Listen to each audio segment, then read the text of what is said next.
Tadi yang disebut lari-lari, selfie itu kan mungkin mengacu ke capres Anda ya, Mas Ganjar yang suka lari. Memang Mas Ganjar suka lari pagi kan. Oke. Kalau Anies mungkin suka lari dari janji. Ini kan ada namanya Anies Baswedan. Katanya mau pembaharuan. Kasihlah sama rakyat menunya. Apa yang mau diperbaharui? Kalau Pak Anies bisa memberikan rumusan bagaimana itu tidak akan terjadi kalau dia jadi presiden, saya ikut milih dia. Caranya. Ya, kalau dia bisa jelaskan kepada saya, begini cara saya. Kalau tidak akan terjadi korupsi selama saya memerintah, saya pilih dia, biar saya kader PDIP. Iya betul Pak Anies. Coba dikasih tahu bagaimana caranya. Tuh Bang Deddy aja kalau misalkan bisa meyakinkan Bang Deddy, dia bakal milih Pak Anies. Ayo, kasih tahu. Bener itu. Caranya bagaimana? Sebagai calon presiden, caranya jelas, capaiannya apa, bukti sebelumnya apa, itu penting. Karena spirit aja nggak cukup.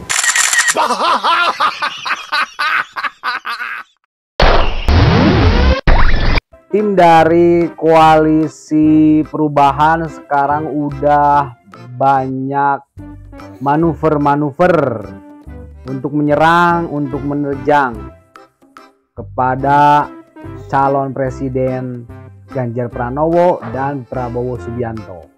Semuanya sudah mulai bergerak.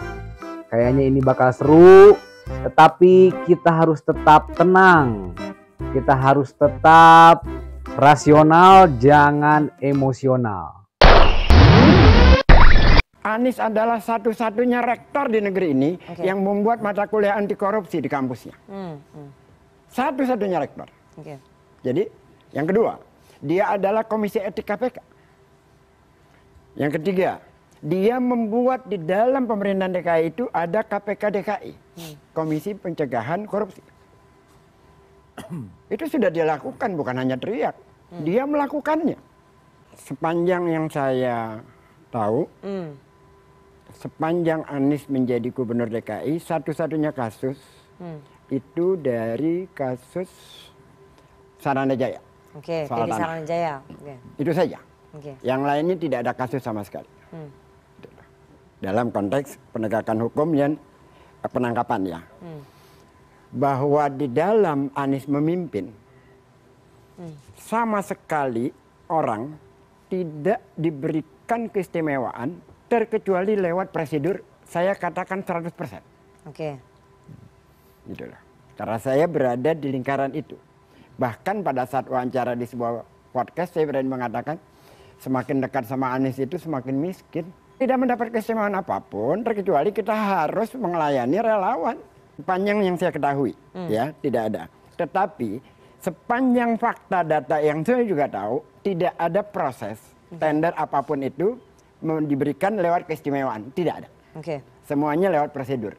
Oleh karena itulah selama 5 tahun, Anies melaksanakan programnya berjalan dengan tuntas, aman, dan tidak bermasalah. Kalau soal penegakan hukum ya, saya bicara dalam konteks yang berbeda sedikit ya. Sampai hari ini Ade Armando nggak pernah masuk pengadilan tuh. Tersangkanya dari tahun 2017. Saganda tanpa ini langsung masuk, Jumhur masuk. Bagaimana Anda mengatakan penegakan hukumnya rata? Ade Armando itu tersangkanya itu sudah melalui tahapan pra-peradilan, tetap tersangka. Dan tidak pernah dimasalahkan. Bahkan dia bisa mewawancarai Mahfud MD. Jadi kalau dibilang tadi, adakah korupsi di DKI selama Anies? Saya bilang pasti ada. Mau kita buka-bukaan? Ayo kita lakukan pansus. Turun KPK, periksa kembali ulang. Kalau kita mau jujur, itu kayak kentut. Ya, kita nggak bisa raba, baunya kerasa. Bagaimana proyek dibagi-bagi, bagaimana proyek nggak selesai ditutupin. Udah deh. Ini tadi katanya cuma PD Saranajaya aja. Saya mau tanya, itu KPK di DKI itu korupsi apa? Komisi Pencegahan Korupsi atau Pengamanan Korupsi? Jadi kita ini jujur. Jadi nggak usah sok lebih bersih dari yang lain. Itu kita dengan diam. Nah, tadi kamu sudah ngomong. Saya dulu. Tadi kamu juga. Tadi saya dulu. Nah itu komisi pengamanannya itu di mana? Lah. Ada bukti? Lah, ya kan ada karena nggak ada yang mengamankan terbuka. korupsinya. Ya, ada buktinya. Mana? Tidak ada kasus. Loh. Di mana ada percaya di Republik ini tidak ada kasus? Coba saya tanya. Jujur. Di mana? Di mana ada? Benar. Kita nggak usah ngomong munafik di sini. Oke. Sekarang begini, Datanya DKI masalah di mana? penegakan Tidak ada hukum kasus. ini persoalan kita semua. Di kasus di Dan DKI sudah ada kasus kok. terbukti selama pemerintahan Jokowi, berapa menteri dari partai pendukungnya? Kurang Ada apa?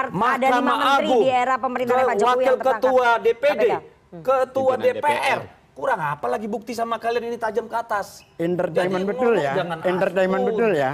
Oke, silakan Bang. Ini Jadi tadi itu satu. Yang Ya. kedua, kita itu bicara, kalau orang bicara setengah kebenaran, menutupi kebenaran yang lain, itu sama dengan bohong. Jadi kita itu kalau bicara ya terbuka. Kami menghargai Pak Anies menceritakan banyak masalah di Republik ini. Itu keresahan semua presiden dari waktu ke waktu, dari zaman Bung Karno sampai hari ini. Oke. Kalau Pak Anies bisa memberikan rumusan bagaimana itu tidak akan terjadi kalau dia jadi presiden, saya ikut milih dia. Caranya. Ya, kalau dia Oke. bisa jelaskan kepada saya, begini cara saya, kalau tidak akan terjadi korupsi selama saya memerintah, saya pilih dia, biar saya kader PDIP. Ya udah, saya bisa jawab ya. Ntar Oke. dulu. Waduh, Oke, dramatisasi silakan. apa Gimana nih? saya Kedua, memberi kesempatan nih Bang. ketika Anda Tenang, bicara tenang. gini, kita itu berharap begini, oke lah, ini kan membandingkan zaman Pak Jokowi lah, zaman ini. Saya melihat, ini kan ada namanya Anies Baswedan. Katanya mau pembaharuan. Kasihlah sama rakyat menunya. Apa yang mau diperbaharui? Kalau masalah, anak-anak mahasiswa ini semua udah tahu masalah. Mereka tahu tiap hari mereka bahas. Yang kita ingin dari dia itu, hope-nya apa? Which part do you want to change? How you gonna change it? In what way? Disitulah baru bedanya supaya debat kita dalam politik ini menjadi sesuatu yang beradab dan membangun. Oke. Jangan kalau semua masalah Pak. Zaman Pak Oke. Jokowi banyak masalah, zaman Pak SBY banyak juga, zaman Pak Harto apalagi. Jadi mari kita mulai pembicaraan yang baru. Di mana ada daerah di Republik ini, Oke. apalagi memanage keuangan negara yang tidak ada 1 rupiah pun dikorupsi. Oke. Mari kita pegang buku suci masing-masing. Coba kalau berani. Oh, Oke. sangat berani, sangat berani. berani. Kalau tidak berani tidak menggunakan Bambang Wijayanto di sana, tidak menggunakan justru Adnan di Pandu sana Praja lah di sana. kita melihat tali temali pengamanan itu begitu Itu kencang. asumsi, itu Loh, asumsi. itulah. Kan boleh. Tidak menggunakan data. Boleh. Saya Tadi kan bicara juga ada dari fakta asumsi. dan data. Gitu. Tentang air bersih di Jakarta, masyarakat di Pulau Seribu itu airnya harganya 34.000. Ya. Dikelola oleh Anies Oke. menjadi 2.500. Sama seperti masyarakat di daratan Jakarta. Masyarakat di Pulau Seribu kalau belanja itu ke Keramat Jati bawa ke sana jual lebih mahal. Oke, Oleh ini Anies kita lagi membahas dipindahkan. soal pidatonya Mas Anies Ini soalnya. soal Mas. gagasan Anies. Oke, Mas Anies kemarin nggak menyampaikan gagasan ini. Kemarin menyampaikan Ini soal sindiran, gagasan. Bang Ges. Soal Bang Ges ini sangat luar biasa. Bener-bener pembela Anies Baswedan garis keras. Keren. Pak Anies baru sindiran, dia udah ngasih gagasan. Udah Bang Ges aja yang jadi calon presiden. Gagasannya bagus-bagus tuh. Tadi yang disebut lari-lari, selfie itu kan mungkin mengacu ke capres Anda ya, Mas Ganjar yang suka lari. Memang Mas Ganjar suka lari pagi kan. Oke. Kalau Anies mungkin suka lari dari janji. Jadi ya. Maksudnya apa itu? Ya kan banyak janjinya yang tidak terrealisir kan. Oke. Kan kalau mau saya baca kan panjang banget. Nanti kalau saya jawab Ya. jangan dipotong ya. Nggak apa-apa. Oke. Ya kalau mau dijawab juga nggak apa-apa. Malah kalau abang jawab terus Oke, bilang, silakan "Jangan Bang Deddy, Bang." silakan. Gimana? Jadi kalau gini loh, kita ambil contoh. Mau bandingkan aja lah zaman Ahok sama zaman Anies Baswedan. Ketika zaman Ahok orang setiap hari bisa datang ketemu dengan gubernurnya. Rakyat bisa melihat semua nomenklatur anggaran secara daring. Oke. Ya, report ada semua, rakyat bisa melaporkan seluruhnya kepada gubernur secara langsung, gitu ya. Itu adalah bentuk transparansi. Oke. Ke depan harusnya ini nanti kalau Pak andai kata ini jauh-jauh ya, Pak Anies jadi presiden, jangan gini dong. Oke. Ya, untuk mencegah korupsi, maka semua budget nomenklatur setiap departemen itu harus dibuka kepada publik supaya kita tahu. E-budgeting maksudnya. Iya dong, Oke. kan gitu Oke. nih Ya. contohnya ya. Jadi Yang dilakukan oleh Pak Anies sekarang, saya terus terang melihat panggungnya tadi itu sebuah panggung teater yang sangat mahal dan begitu Amerika style ya, kalau saya lihat tadi itu mahal banget tuh. Pak Ganjar gak akan mampu itu. Oke. Karena Tapi dia kan ada mampunya acara kan cuma lari relawan di pagi. Senayan. Jadi pas lari pagi, itu kan relawan yang buat. Oke. Ya, dia bisa ketemu banyak orang dan alhamdulillah rakyat senang ketemu dia. Amang itu salah. Kan dia memang calon presiden. Sebagai calon presiden, hal yang wajar dia melakukan. Karena sudah selama 8 bulan Pak Anies keliling Indonesia. Nggak ada yang nyinyir tuh. Nggak pernah disinggung sama yang lain. Jadi kalau Pak Ganjar keliling ke sana kemari gitu ya, ketemu warga pagi-pagi, kenapa sih mesti disindir gitu ya. Lalu soal berani. Memang harus berani. Berani karena benar. Berani capek, berani lelah untuk rakyat. Ya, jangan cuma berani duduk di ruang ber-AC, masuk angin, kerokan tiap 2 hari. Gitu loh. Harus berani juga keluar dari ruangan ber-AC. Jangan kalau sudah banjir tinggi baru turun. Gitu loh.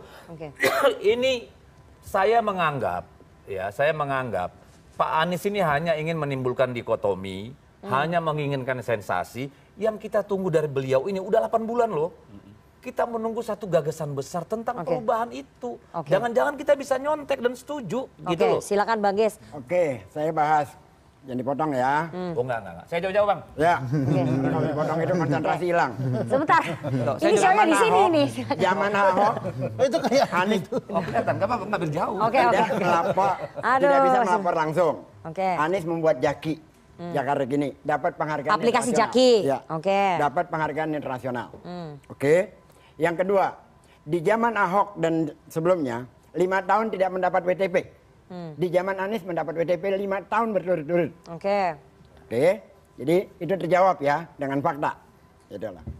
Yang ketiga, tadi tentang juga gagasan besarnya. Selama 8 bulan belum ada gagasan yang ditawarkan. Sudah ditulis di Kompas. Menghadirkan jalan keadilan. Udah ditulis dengan contoh-contohnya, dengan gagasannya. Cuman kan itu artikel panjang. Sekarang saya mau bicara gini, tentang rekam jejak. Sebelum Anies menjadi gubernur, sebelum dia menjadi menteri, dia mendapat 7 penghargaan internasional.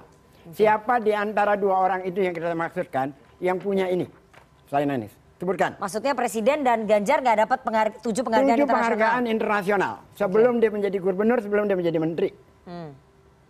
Dia tokoh Indonesia yang bukan pejabat, mendapat 7 penghargaan internasional. Yang kedua, dia belum menjadi gubernur, belum menjadi menteri, tapi pikirannya telah mengurus Indonesia. Dia menginisiasikan Indonesia Mengajar, mengirim ribuan anak-anak muda cerdas ke pelosok-pelosok Indonesia untuk menutup kekurangan guru di mana-mana. Itu luar biasa. Bahkan anak-anak dengan IP 3,6, 3,7 dan sudah kerja di luar negeri dengan gaji ribuan dolar pulang ke Indonesia untuk bersusah-susah di tempat yang sulit.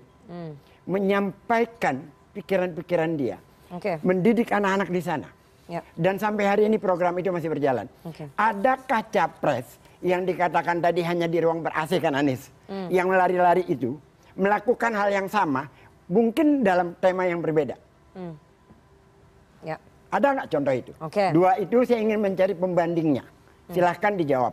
Apa pembandingnya sebelum Anies jadi gubernur dan sebelum yang tokohnya dia menjadi gubernur? Silahkan. Berikan pembandingan. Ganjar sebelum jadi gubernur juga seorang dosen, seorang motivator, ya, sering memberikan pelatihan-pelatihan. Beliau terpilih 2 kali menjadi anggota DPR RI. Ya, saya kira ya kalau itu bukan penghargaan. Kalau anggota DPR tadi katanya nggak mau dipotong. Sebentar Bang Ges. Oke, silakan. Gimana sih kita ini? Nggak kasih contohnya yang logik gitu loh. Kita ini sedang bicara Indonesia ke depan. Kalau mau bicara itu, Pak Anies baru jadi menteri, dia bentuk tim hampir 400 orang loh. Waktu jadi Mendikbud. Udah Mendikbud. Tapi bisa bikin masukan salah anggaran berapa puluh triliun? Wah, udah banyak deh gara-gara itu dia dipecat. Di Jakarta itu pembangunan ruang terbuka hijau sangat amat masif.